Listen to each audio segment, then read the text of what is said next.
Hi, morning people. Mense, ek praat Afrikaans.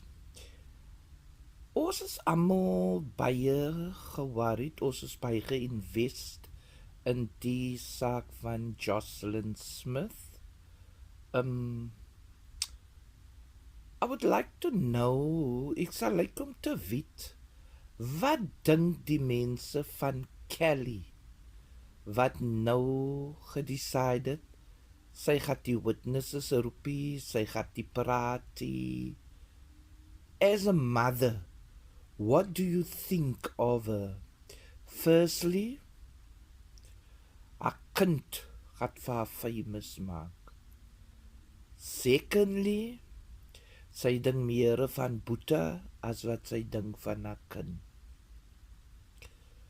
Thirdly, sy het gelieg om te sê sy gaan werk toe and she wasn't at work. Then again, ek weet net nie man. But I would like to have your thought on it. What do you think about Kelly? Please let me know in the comments.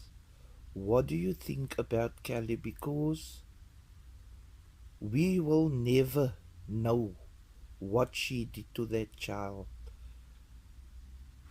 So which means that will be her little secret, what she did to that child. Thank you, people.